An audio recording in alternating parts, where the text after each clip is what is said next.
मित्रांनो, हे पाहू शकता तुम्ही गिरजा देवी संस्थान म्हैसमाळ, ज्या ठिकाणी आपण मागच्या व्हिडिओमध्ये पाहिलं की लामणगाव येथे भगवान शंकराचे बिना नंदी म्हणजे नंदी नसलेले भगवान शंकराची पिंड होती, त्यांचं मंदिर होतं. तर या ठिकाणी गिरजा देवीचं मंदिर आहे. गिरजा देवी म्हणजे पार्वती देवी. गिरजा माता हे त्यांचं भिल्लिनीचं रूप होतं म्हणतात.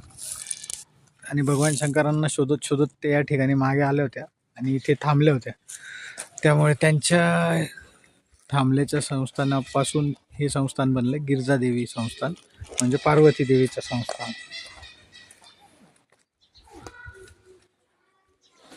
ज्यावेळेस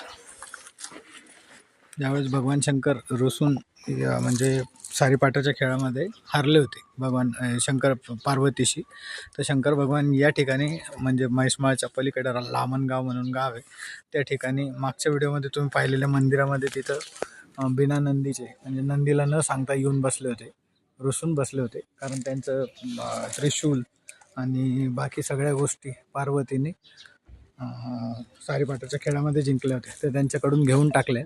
त्याच्यामुळे त्यांना राग येऊन ते न सांगता, नंदीलाही न सांगता आणि पार्वतीला न सांगता तिथे लामणगाव परिसरात जे मंदिर आहे तिथे येऊन बसले होते. त्यांचा शोध घेत घेत गिरिजा माता म्हणजे पार्वती माता या ठिकाणी येऊन थांबल्या होत्या. इथं म्हणजे सर्च करता करता त्या इथे थांबल्या आणि त्यामुळे या मंदिराचं नाव गिरिजा माता पडलं. भिल्लिनीच्या रूपात त्या आल्या होत्या, तर ते नाव म्हणजे गिरिजा माता.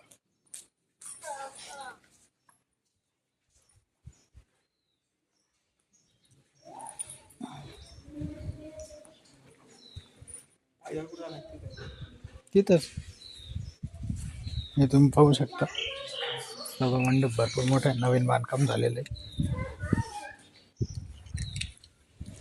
मंदिराचा उद्धार झालेला दिसतोय सध्या, नवीन बांधकाम झालेलं आहे. दीपमाळ दिसते मधोमध. आता दर्शनाची रांग आहे,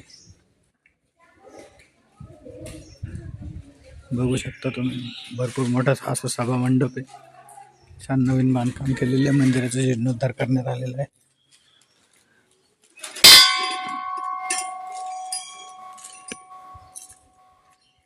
हे देवी मातेचं आपलं वाहन.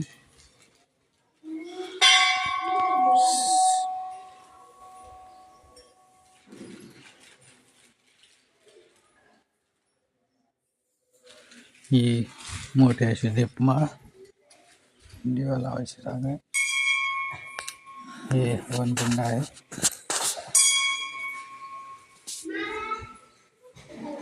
आणि हे चांदीचा गाभारा असलेलं पार्वती देवीचं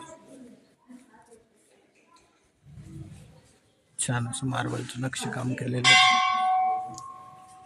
हे प्रत्येक मंदिराबाहेर असतात तसे कीर्तिमुख. हे आपले गणपती बाप्पा.